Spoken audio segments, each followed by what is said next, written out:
Hello, welcome back to the Confab, where we slow down, sip on good thoughts, and explore ideas that make life feel fuller. Hello, my name is Jen.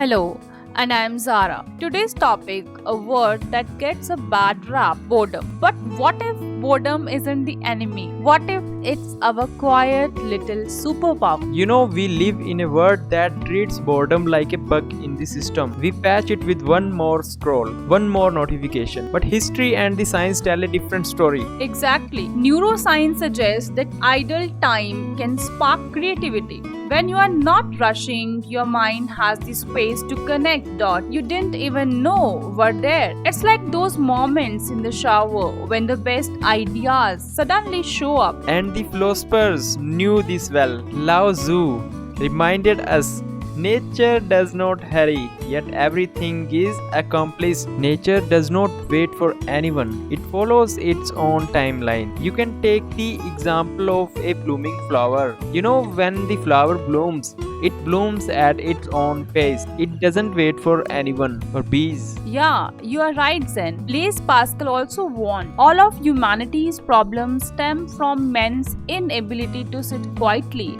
in a room alone. He wasn't trying to be dramatic. He was pointing us toward the stillness that let us meet ourselves. And I also think that great ideas come into our mind whenever we are alone, when we are thinking something, or when we are observing our outside environment. Don't you think so? Yes, we need personal space sometimes to let our imagination run. Yeah, you are true, Zen. In today's scenario, we don't get time for ourselves or to let our imagination work in the right direction. Seneca also said, it is not that we have a short time to live, but that we waste much of it.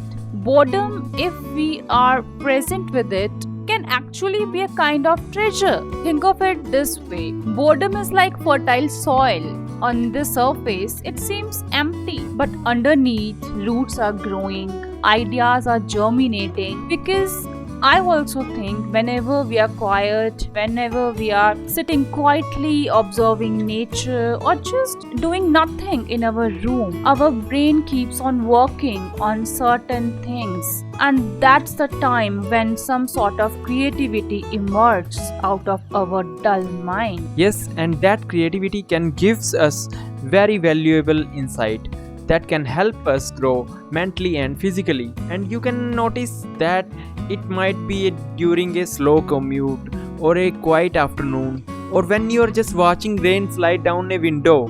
Those pauses are part of your reset cycle. So maybe the question isn't how do I avoid boredom, but how do I use it?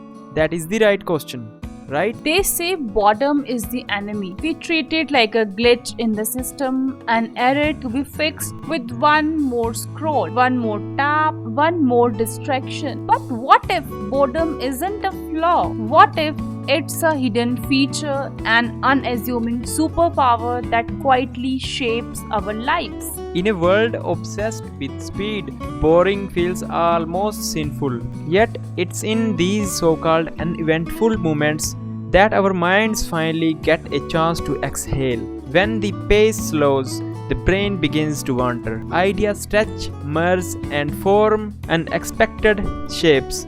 Science tells us that ideal time lets creativity quietly bloom. The kind of creative problem solving you can't force under the pressure. Yes, when we are under pressure, our brain stops working. It also needs some sort of relaxation, quietness to think, to analyze, and to answer the things, the questions that we are surrounded with. Boredom is not the absence of meaning, it's the space where meaning has room to grow. Boredom, when approached with intention, isn't a waste. It's a reset, a gentle recalibration toward what truly matters. And even philosophers have difference of opinion regarding boredom. Soren Kierkegaard, who called boredom the root of all evil, saw it as a signal, a mirror, a moment that forces us to confront the truth of ourselves. And Bertrand Russell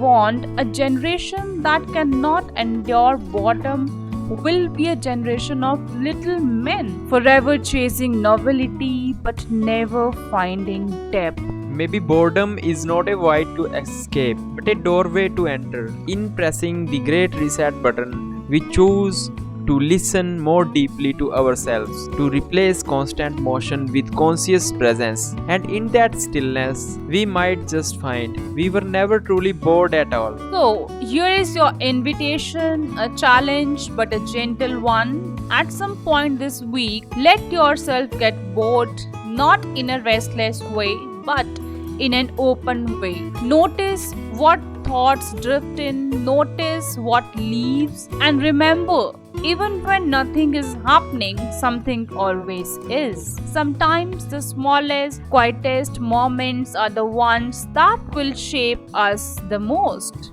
Until next time, keep your tea warm, your mind open, and your heart soft. And remember, the reset button is always closer than you think. This has been the Confab. Stay slow, stay tuned, like, share, and subscribe. Thank you.